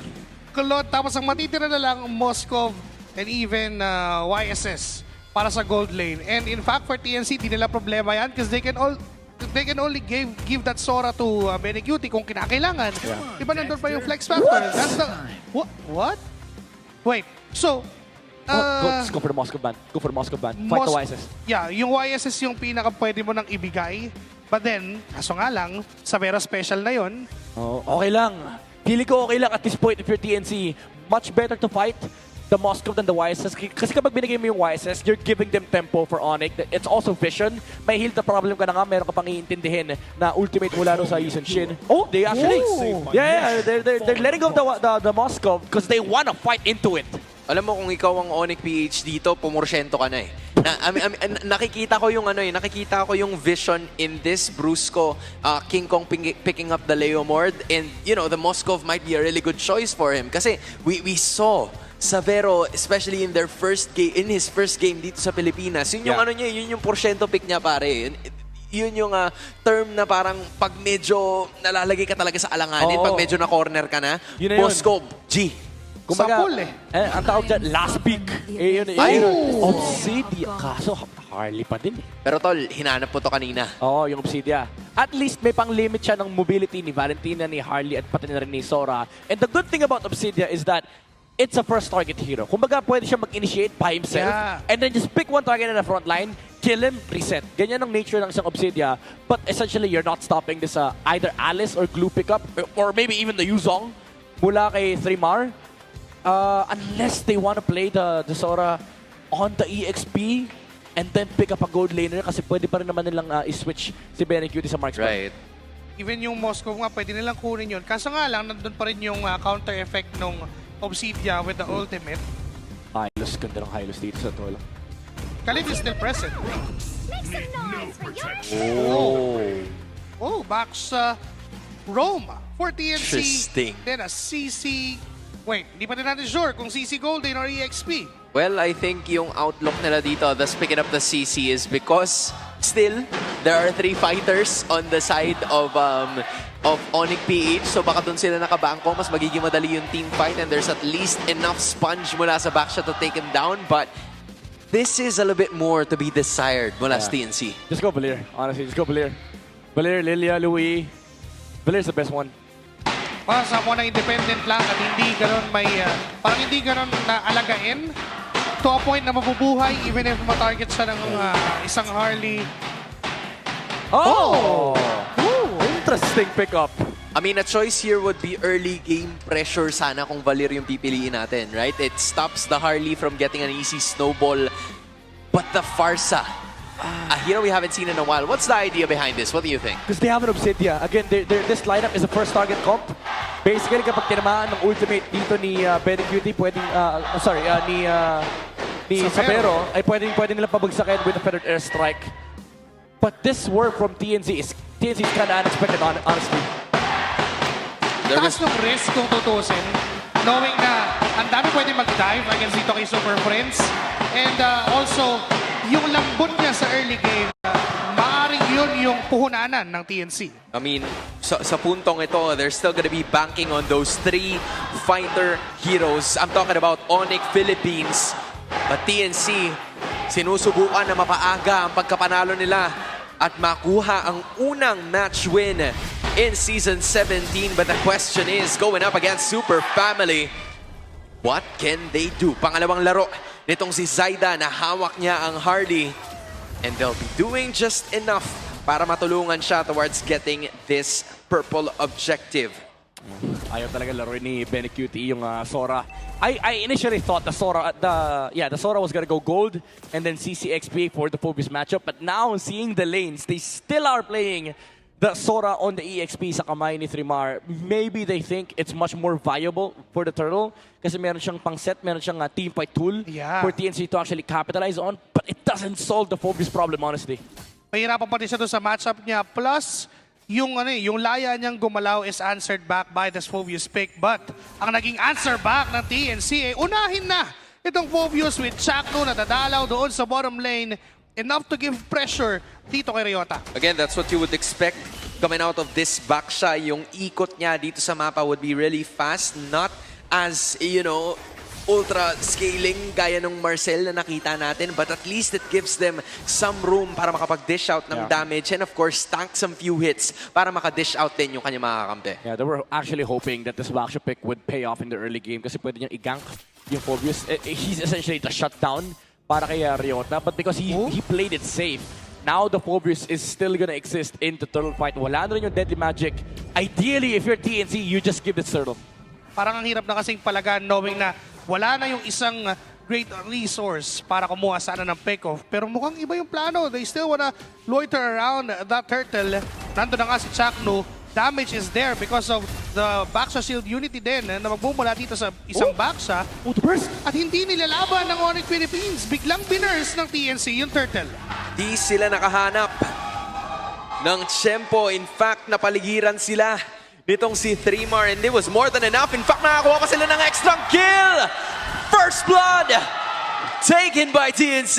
A bit sloppy for Onyx Philippines. They knew that they could have started the turtle and wala din yung Phobius doon sa team fight na yun. TNC capitalized on the fact that they have river control. Something na pasok na naman sa keys to victory natin. Kapag hawak mo yung river control, hawak mo yung tempo ng game, and Brusco stepping too far from the river gets punished by TNC. Tol, parang may dakdak na may kasamang foul! Thremar with the Thunder Ultimate to get Ryota down. Again, yung mga ganong klase ng galaw, men, hindi ko in-expect. Biglang may nangyayaring hindi dapat. Imagine mo, dahil alam din ng TNC kanina na hindi pa nag-back away si Brusco, trinay ulit ni Zaida na patayin with a Deadly Magic. And not just that, even itong si Thremar knowing his advantage against that Phobius. Yes, maka-counter mo yung mga dash na meron ako, pero yung damage hindi eh. As early as now, doon pumundo ang side ng TNC. Yeah, kakaiba yung pinapakita sa atin ngayon ng TNC. I think even Onyx Philippines didn't expect this, but they're playing very fast. Tinunggol ni Chakno sa gitna, tapos may setup mula kay Thremar. Si Brusco na naman ang nakapataan. May ultimate mula kay Super Prince, pero not enough pa yung damage para kumuha ng counter. It's TNC with a 3-0. Binigilan si Brusco and then all of a sudden, it's 3-0 TNC. Same story in the last game, napupuruan si Brusco sa early game. Now, it's much worse because the Hilda is getting shut down and it is gonna be the same story tulad ng series number 1 natin. Kapag nakita nila yung Hilda, pwede nilang kasahan ng Deadly Magic. In fact, ang dami nilang ways para patayin yung Hilda. There's the stun mula kay Chakno. May counter lang doon sa baba. Si Thremar naman ang nabigyan. 3 members of Onyx Philippines getting that kill. Before the turtle, maganda para sa Onyx Philippines to. Right, not using a retribution just yet. -1 din ang TNC. Posibleng window to para sa Onyx Philippines na makakuha ng kanilang unang objective in this game. Pupuruhan na naman nila. Si Chakno naman ngayon na napagdiskitahan at siya magiging target. Bagsak ang roamer ng TNC. Pero Benny Cutie is here. Susubok sila na humabol. Stop! With that ultimate na kinopya ng Super Mpl kinuha Brusco ay mapapangatas ng half-flicker out. Ryota buhay pa rin, but no sir, hindi na. Si Zaida ang kukuha plus turtle na masesecure pa ng Phoenix Army. Thremar, pinatonder ultimate, sinubukan habon si Super Prince, pero hindi na inubutan.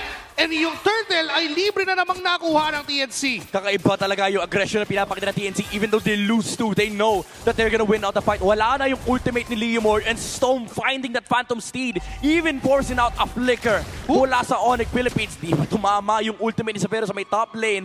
And TNC, again, very big priority pagdating sa river control, and it is just giving them so much access in the map. Men, yung objectives have been taken by TNC. 2 turtles and then meron pa silang isang torre. Nakakuha ang Onyx ng kanilang unang objective up top with Savero taking it down. Halos 1,000 ang hinahabol ngayon ng Super Family and they're trying to protect itong bandang gitna para hindi mas magkaroon ng access ang TNC Pro Team towards those purple and orange buffs. Savero, ang bangko ngayon ng Onyx Philippines, doing everything in his power to get items in time. Yeah, ito talaga yung insurance policy ng Onyx Philippines. One thing that is very good with their lineup is that they have scaling. The Leomord can scale, the Obsidia can scale, in fact, even the Farsa can scale. But the thing about TNC's lineup is they have this anti-winning condition hero, yung Harley, men. Kapag hindi nag-iingat si Savero, kaya siyang i-one-hit delete ng isang Harley. Ano si Vice winner ground pagdating late game? Oh, so yung item progression na papunta dito si Savero would be the Trinity. Ito yung nagbago sa isang Obsidian din kasi, knowing na pinabilis yung Bone Shards. So, mas mararamdaman mo yung kate ng Trinity Plus. Meron siyang enough damage para patayin yung mga fighters na meron ang TNC. So, hihintahin pa ng Onyx Philippines yung power spike na yun. Pa-DHS pa lang siya. Medyo necessity kasi yun eh, kasi ang daming ang fighter and may back shock pang iintindihin with the Revitalize. So Onyx Philippines, it's not just the damage that they have to build up. They have to build the anti-heal. They have to build the defense against the Harley. There's a lot of things that they have to address before they can actually say na lamang sila. Sumilim si Brusco, nakita yung tatlo, pero di pala tatlo kasi 4-5 yung nandun. Even si Zaida ay manggagaling sa ibaba. Binabox outan lang ng TNC yung Turtle Pit. Nandyan si Ryota at si Brusco. Susubok na sumilip. Hahawakan nila yung Turtle. Makikipagsayawan sa TNC. Well, this is another reset para doon sa Pagong. Brusco aagawan ni Benny Cutie ng River Bush. Kalahati na naman ang buhay ng Turtle. Dito mama yung ultimate ni Savero. Si Brusco ang tina-target. Side ng Turtle. Set up mula kay Trimar. And King Kong will go down. Hahabol pa mga members sa TNC. Nandyan yung kinopyang Phantom Seed. Si Ryota napatalon. Pero tinangkin niya lahat.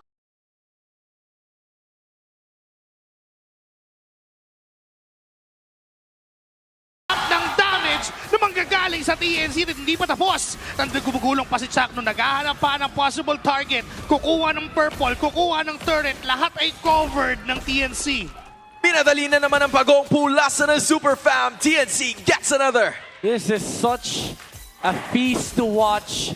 TNC very decisive with their choices. They bursted down the turtle nung nakita nila na umaambas si King Kong with the Phantom Steed, Trimar with a dash and ulti flicker. Sinalo yung tatlo. We will see an instant replay. Look at this very fast play mula sa TNC. Heavily punishing Onyx Philippines. They tried to respond, but the response was met with a big fat no. Hindi rin niya nakuha yung barbiel niya kasi na out of position na burst down pa siya. And for TNC, yun yung best play na nagawa nila so far. Even with Chakno anchoring that front line. Kung kanina Marcel yung gamit niya na ginagawa yung ganito, ganun pa rin yung ginagawa niya. Ang pinagkaiba lang, isa lang yung nasa stop niya doon sa gulong. Yung kanina Marcel, lahat ng dadaanan nasa stop niya eh. Oo. Pero same pa din yung ginagawa niya. Same pa rin yung idea na pipigilan niya yung galaw ng Onyx. Ito yung masasabi mong panggulong. Tama. Panggulo kasi siya eh. 6.3 out of 7. Thank you. Oo, ilan sa'yo? 6.3. O sige, 6.5 ko na. Sayang naman eh. Para 6.4 yung average. Anyway, TNC still holding on to a 3K gold lead. Ang Oplan patabain, busog green si Savero ay buhay pa rin para sa Onyx Philippines. Pero ganun pa man, hindi magiging madali ang kanyang ruta since TNC inuunti-unti na nila yung mga jungle creeps and objectives na meron ng Onyx. Taking that purple buff down, nakita na naman nila si Brusco. Naku po, ang bilis sa binigyan, binungbol, tapos biglang nawala na ang buhay ni Brusco. Gusto lang naman niyang dumaan, pero di siya pinauwi.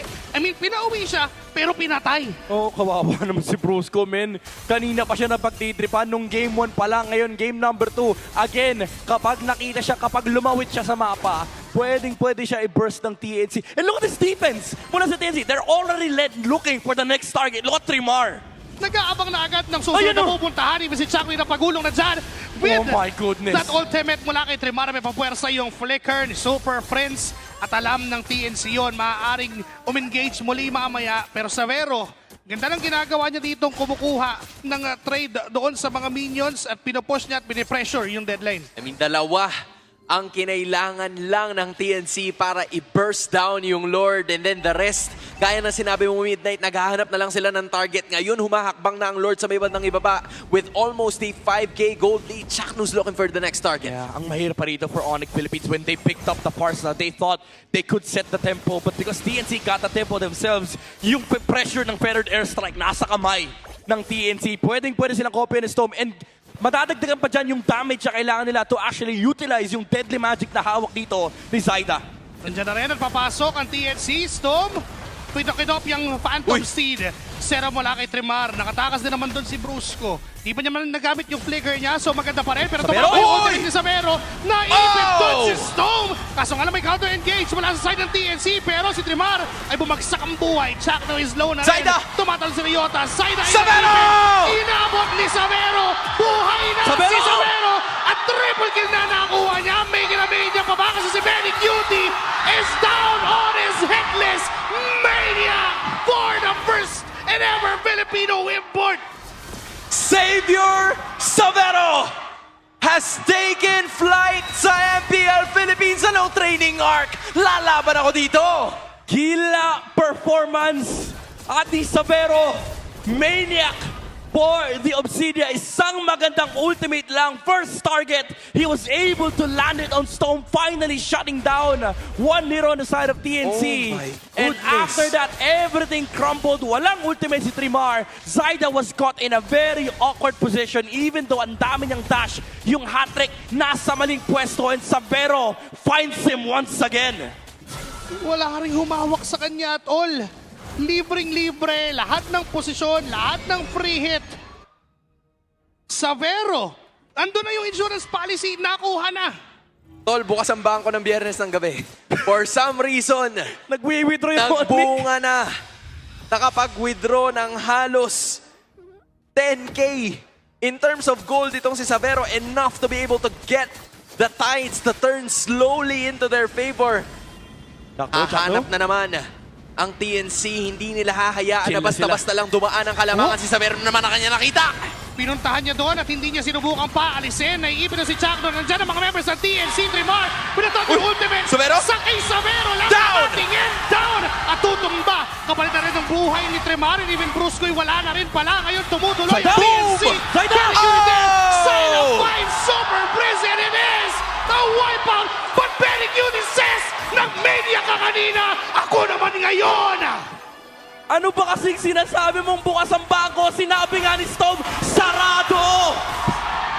Returning the fever, it's CNC bleeding out Onyx Philippines, getting the sweep out of the Super Bam.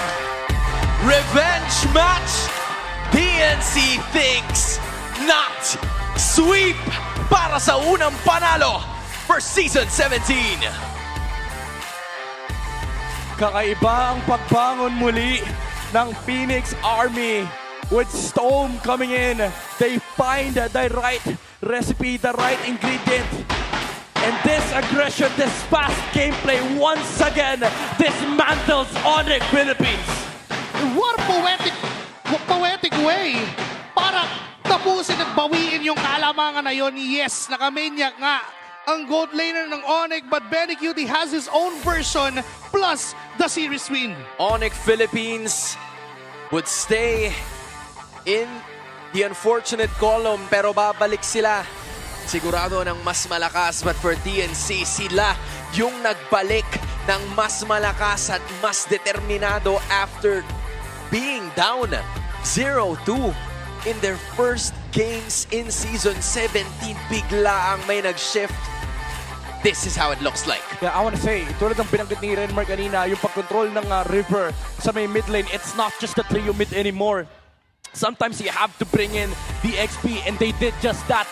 Trimar, being one of the critical pieces here of TNC, was, I would say, yung talagang determining factor for these winning fights. Kasi ang dami niya nasa zone, nakokontrol niya yung Onyx. Kumaga parang pinaglalaroan niya yung mga members dito ng Super Family. Yes, Savero did find a wonderful ultimate to land onto Storm, but this chase down mula sa TNC was held by Trimar, Chakno, and Benny Cutie, and it allowed Zaida to just snipe people on the backside. And it's just the mental toughness of TNC to counter-punch. Kausapin natin sila with their hosts. Phoenix Army, where you at? Wow, I love the energy. Palakpakan naman natin ang TNC Pro Team para sa kanilang first match. Odin, what a fitting entry for the man beside me. The Storm has indeed arrived. Storm, once again, welcome back! Thank you. Storm, kanina, in our interview, sabi mo walang kakaba-kaba. Ano ba, kinabahan ka ba kanina? Wala talaga. Wala talaga. And if anything, this is your first win of the season. Gaano kahalaga yon sa confidence mo para sa susunod pang matches? Sobrang taas kasi nung Onyx, mataas din tingin ko kasi sa kanila respect din talaga. So, Na 2-0 namin sila, so parang tingin namin, kaya namin lahat ng teams. Yeah, if anything, Odin, game gets game. I love the confidence at yung dinala nila talaga ngayon sa larong ito. 2-0 sweep at syempre, hindi lang siya basta 2-0 sweep dahil meron lang namang nag-maniac in this game too. Nakanonodan, Benny Cutie with that CC. Benny, hindi ka talaga nagpatalo ha. Nag-mania kanina si Savero, pero binawian mo. Paano mo ba i-rate yung laro ni Savero sa Gold Lane? Anong rating mo para kay Savero in the Gold Lane? Okay naman po. Kasi tingin ko sa ngayon, yung role na Golden is more on makikiconnect ka sa teammate mo. Hindi yung basta individual skill mo, okay, magiging malakas ka na. Parang. So you are more focused on the macro plays na kayang gawin ng team nyo. And definitely, nag-translate yun sa laro mo. Benny, ano yung sikreto or ano yung mga ginawa ng TNC Pro Team coming into this week? Kasi nung week 1, medyo nahirapan kayo eh. Siguro nag-reflect lang kami as a team. Tinignan namin kung saan kami nagkulang.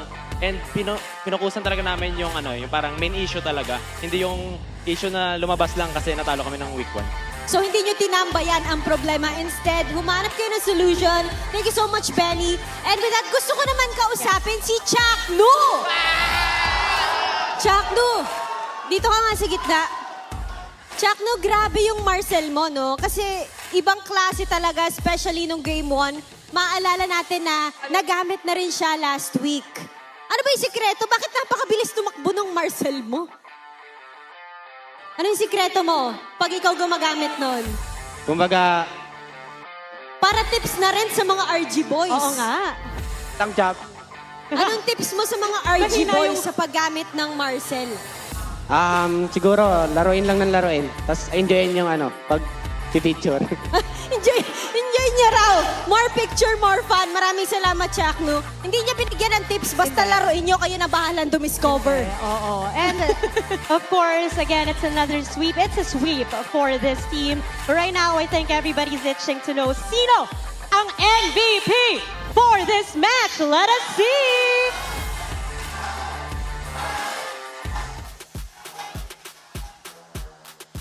Chaknu! Chaknu! Kayain mo daw yung post mo. Okay, Chaknu. Ang damit mo talagang fans, no? Parang kahit ilang season ang lumipas, hindi kumukupa si Chaknu, di ba? Hindi! Chaknu. Chaknu, ano bang meron sa'yo ngayon? Mas malakas ka ba? Feel mo mas malakas ka ba ngayong season? Depende pa sa kalaban ata. Depende sa kalaban. Abangan namin yan. Ano naman mensahe? That's so humble. Oo, syempre. Ano naman mensahe mo sa buong Phoenix Army na nandito ngayon? And thank you sa mga nanood dyan. Nanood ulit kayo. Nood lang nanood. Nood lang nanood. Punuin nyo lang tong Victoria Sports Tower. And once again, ladies and gentlemen, congratulations, TNC! You may now take your walk of victory. Woo! Such a sweet victory para sa kanilang unang pagkapanalo this season. It's a 2-0 sweep. Ibang klase rin naman ang kanilang nakatapat, the Onyx Philippines. Yes, hindi basta-basta ang Onyx. As Stone said, respect pa rin for Onyx. And they're just getting started. At syempre, kailangan natin malaman kung ano nga ba ang ginawa ng TNC Pro Team para sa manalo sa match na yon. Balik na muna tayo sa casters. Casters, ayun na to.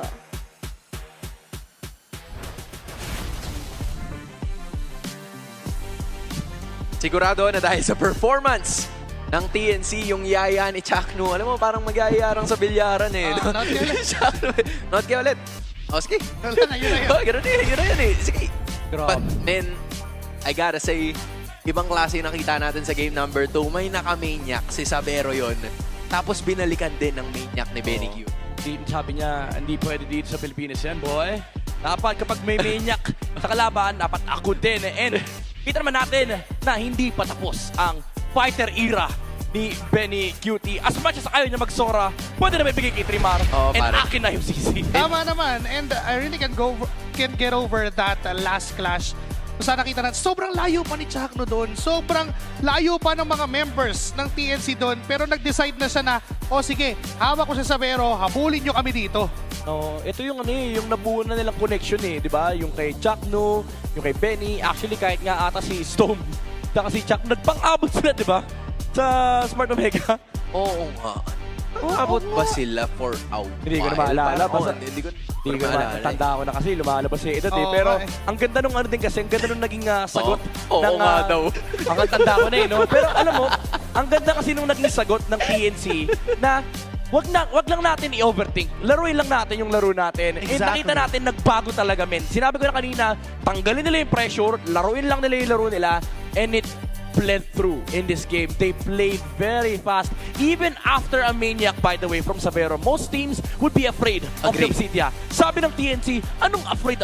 Anong magwi-withdraw ng insurance? Sabi nga ni Storm, sarado, men. Anong oras na rin kasi? Hanggang alas 5 lang yung mga bangko Yung kanina, hindi yun winidraw. Lang yun, parang Pakita pocket money na natira. Nag-reflect lang, nag-reflect. Oo. Kasi hindi ma-withdraw. Nag-reflect lang, kumbaga, tinignan lang yung balance. Kasi sarado ATM. Oo, sarado kasi ATM hindi mo pwede. Pero men, TNC, ito yung hinihintay ng mga tao from them. This type of performance, I wonder what changed. Kasi 4 na araw lang yung diferensya But then, they've managed to showcase this against Onyx. Nagigil din na makabalik sa winning column. This is what I mean with fresh. When you refresh something, now with Storm coming in, I feel like TNC just wants to continuously play, be aggressive, do whatever they want. Kasi kita natin kanina, kahit yung mga objective decisions nila, si Zaida usually nakikipagsayawan niya sa mga jungler ng kalaban. Yeah. Kanina wala siyang pake Kahit makuha ng kalaban to, kahit hindi, wala akong pake. I-burst ko to. Tapos nandun na yung connection. Nakaharang na si Trimar, nag-sit na si Chakno sa unahan, si Storm nagnanakaw ng kabayo, tapos si Benny, naghihintay lang ng bagyo. Naghahanap siya ng possible target sa likod and yun nga nakita natin yung full synchro nung members na to ng TNC. And in fact, si Saida nga, wala na siyang pinipili na target. Basta kahit nasinong makita sa harap, binibigyan na ng deadly magic, kahit hindi niya mapatay. Yung tiwala na kayang bumounce back ng TNC doon sa mga objective losses, napakaganda na naging performance dito ng TNC. Yeah, I mean, from the looks of it, Phoenix Army seems like they never left yung expectation sa kanila ng tao. Probably got to them in the most positive way possible to deliver this performance. Pero sa ngayon, we're gonna take a look at the Infinix mic check para malaman kung ano naganap sa laban na yan.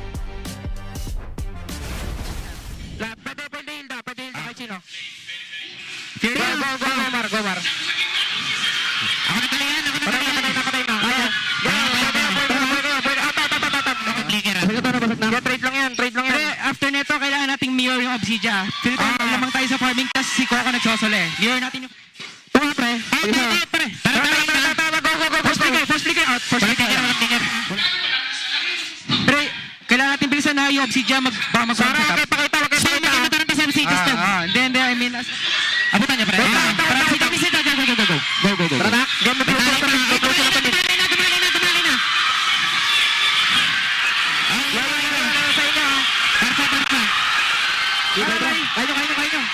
Kayo.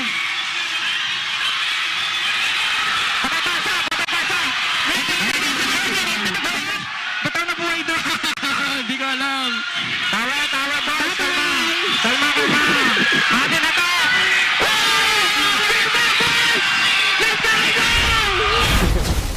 Again, that was just, a really solid mic check kasi nakuha natin yung ilan sa, calls and an observation. Stone talked for majority of the time na parang ang tagal niya na sa team. Narinig ko mga dapat marinig. Ang gaganda ng calls ni Storm. Secret na nila yun. Okay, di natin i-breakdown. Pero let me just say, best mic check ever. Alam nila kung ano yung gagawin almost all the time. And sobrang well communicated ng mga bagay na yon. Kaya natin ito. Force ganito. Yung ganito Pabilisan natin kasi si ganito, ganyan. Tsaka full sentence Like usually, di ba, parang ilalatag mo lang talaga siya ng medyo mabilis. Pero ito, nakapagbigay si Storm ng full sentence. At ako din, I also have a full sentence because if you think you have what it takes to run the show with E-Project, esports for everyone, we're going to be giving you the power to bring the MPL energy to your own local community. Tama yan. Participants get exclusive access to tournament modes, free in-game items, and even diamonds. Just head over to ph-mpl.com/e-project to start your application. It's time to turn that passion into action. Visit our website for more information. Ako sigurado ako marami naman nagpapa-tournament dyan. Di ba kayo? Na-experience nyo na yan. Dumayo na kayo kung saan bahagi ng Luzon, makaiba pang bahagi ng Pilipinas. And in fact, it doesn't end there. Dahil pagdating ng weekdays, we also have the MDL Philippines Season 7 kung saan natin nakikita. It is where we witness the birth of the next generation of legends. 12 teams are battling it out across 6 intense weeks of regular season play every Tuesday and Wednesday at 2 p.m. and early on Thursdays at 1 p.m. Kasi 3 series yun. Oh, tatlong series yan. Kaya panoorin nyo ang aksyon live on MDL official pages. Come join the conversation and see the future of Philippine MLBB unfold. Dahil yung mga nag-uumpisa sa MDL Philippines, eventually nakikita natin sila sa iba't ibang parte ng mundo. But if you are a super fan, this is for you. You can stay updated on all things Mpl Ph and connect with the most passionate community in esports. Join the MPL Philippines official Facebook group, the Super Fan channel, and the MLBB official Discord. Get your all-access pass to exclusive content, the latest news, and community discussions. Lead the conversation and have a chance to be featured as our Super Fan of the Month. Be part of the MPL Philippines family. Scan the QR code on your screen now and join the conversation. See you there. Yan, dalawa yan ha. Baka malito pa kayo. Pwede nyo nang i-back ng konti kasi nawala na. But eventually, it's gonna be a fun time for you to join those groups kasi doon madalas nagkakaroon ng mga conversations, possibly hot takes. But then, we're gonna look at the hottest take possible. It is still AP Bren and Liquid up top. Pero meron ng mga umangat. That's Twisted Minds and TNC getting their first wins. Climbing up against their opponents today, TNC on the 4th or 5th slot. Mas mataas na sa Onyx, and Twisted, mas mataas na rin sila sa Omega. Grabe, no? Actually, alam mo, pag tinanong mo ako, di ko i-expect na ganito yung magiging standing sa atin. I mean, it's just week 2.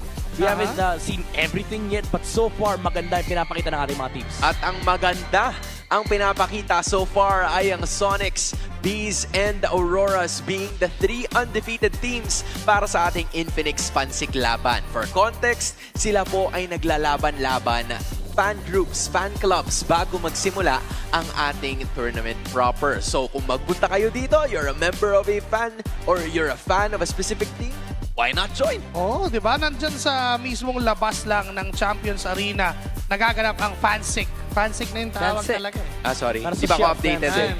Oo. And natalo man yung... Fansik. Natalo man yung Onyx dito eh. Yung Sonics naman ay gumagawa ng paraan doon sa Fansik nila. May bawi, may bawi. Yan yung maganda rito eh. Yung nakiki-enjoy ka na, nanonood ka na, may labang ka pa. And marami pa kayong laban na tutunghayan in behalf of Midnight and Joshi Cakes. My name is Hans Galeria. Maraming salamat po and we're gonna toss it over to our hosts. What a way to end our day 1 of week 2! Odin, literal na bakbakan ang nangyaring match-ups ngayong araw. Grabe. Tama ka dyan, Denise. The intensity is getting higher and higher here at the MPL Arena. Talaga namang ramdam na ramdam natin ang gigil ng bawat team na makuha ang momentum ngayong linggo. At mas titindi pa ang laban bukas dahil masasaksihan natin ang Clash of Titans. Totoo That's yan. Team Liquid Philippines versus Team Falcons. Yes, Odin, abangan bukas ang mas matitindi pang bakbakan at mas masasayang kwentuhan dahil bukas ay Super Fan Saturday! Kaya naman, magkita-kita tayo muli bukas dito lamang sa tahanan ng pinakamalalakas. This is your very own Odin. And I am Denise Valdez Sancho. Ito ang MPL Philippines Season 17. Palag na to!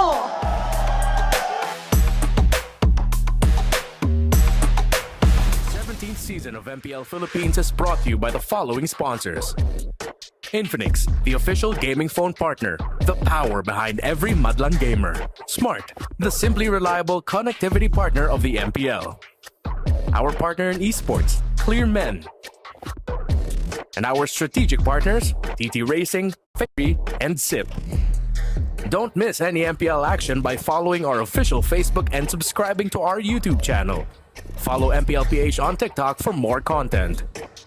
Experience the lakas ng Pinas of Mpl Ph Season 17 live at Victoria Sports Tower.